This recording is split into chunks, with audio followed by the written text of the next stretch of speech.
Last week was productive, really productive. Looking back, I feel like I vlogged to the best of my ability, but also importantly, I got some work done. I wrote 2 songs, voice noted some demos, and got myself back into the habit of capturing ideas as they come.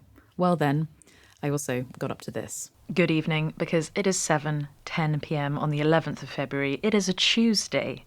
It's been a rather interesting day where I've been sat at my desk and I've been doing admin, finance. I've been looking at spreadsheets. Have you heard of anything sexier than that? I just had an amazing evening. I just spent time with new friends, Jim, Christopher, Mark, and Jeff. And wow, I'm just like, I'm really ecstatic. I'm like really happy. Everyone was so amazing, and I don't know why I haven't really been doing this sooner, to be honest.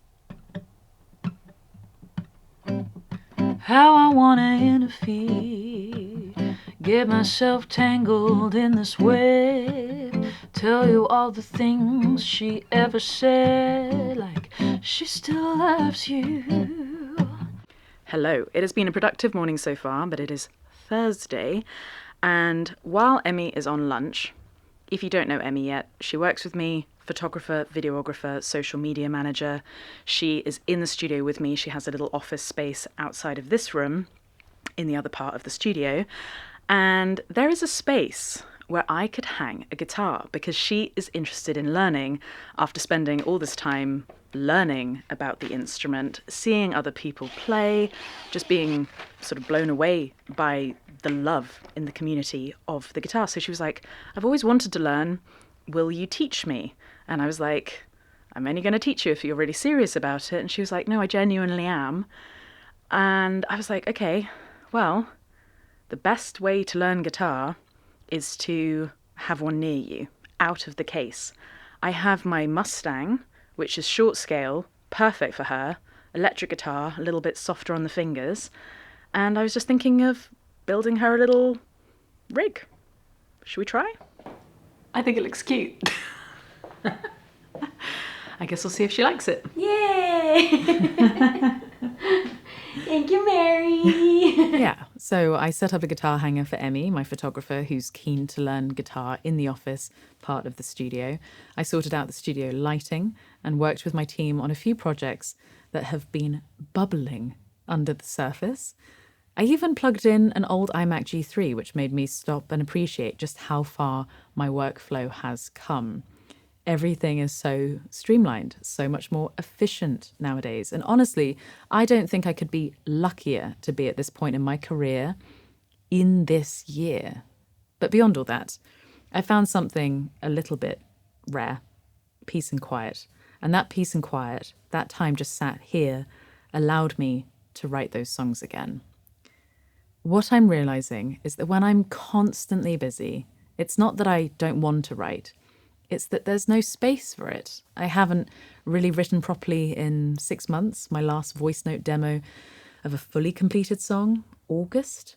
And that made me realize something huge. Creativity isn't constant. It ebbs and flows. I'm a singer-songwriter, but that doesn't mean I'm writing songs all the time. The past 6 months have been non-stop, and no, I'm not complaining. But now, I'm finally back in the flow. I'm finally ready for this year, and honestly, I want to keep travel as limited as possible. And that made me realize something even bigger. Creativity isn't just about talent, it's about space. If you're constantly on the go, constantly overwhelmed, your creativity gets drowned out. And whether you're a producer, a songwriter, or just starting to learn guitar, routine is everything. You don't want to feel like you're drowning in everything else. You just want a little bit every day, a little bit of peace and quiet to sit with what you're learning. But last week, the thing that really stood out to me wasn't just rediscovering my songwriting flow. It was something that completely shifted my perspective. My studio hours sessions. And today, well, we're going to talk about them. Last week, I started hosting one-on-one calls with my audience again, and I'm calling it this time Studio Hours. And they've been honestly eye-opening. If you're subscribed to my newsletter, that's where I announce these 30-minute calls that are available. In just a few days, I spoke with musicians about songwriting, music business strategies, guitar lessons, project management for independent artists, documentary filmmaking, how to use your platform for good. And every conversation was different. But one thing became really clear. There is no single path to being a musician today. And more importantly, you don't have to monetize everything you love. For decades, the music industry worked in one direction. You, as the fan, had the privilege of buying an album. You loved the music, but you had no connection to the artist. You didn't see their process, their failures, or their growth. You only saw the finished product. That model created an unrealistic expectation. Artists should immediately produce hit records. Success should look like millions of streams and sold-out tours. And if you're not making money from music, well, you're not a real musician. But that's not how it works. And this brings me to something my friend Ali Abdaal once mentioned, mimetic theory. It's a concept from René Girard, and it suggests that we don't always desire things because we actually want them. We desire them because we see others wanting them. There are plenty of books and videos on this, but the core idea, it's why so many musicians think they should be chasing record deals, streaming numbers, or social media fame. But do you actually want that? Or do you think you just should? So if you're struggling as a musician, ask yourself, do you actually want a music career, or do you just think you should? Do you love making music, or do you feel pressured to monetize it? Would you be happy just playing music for yourself without an audience?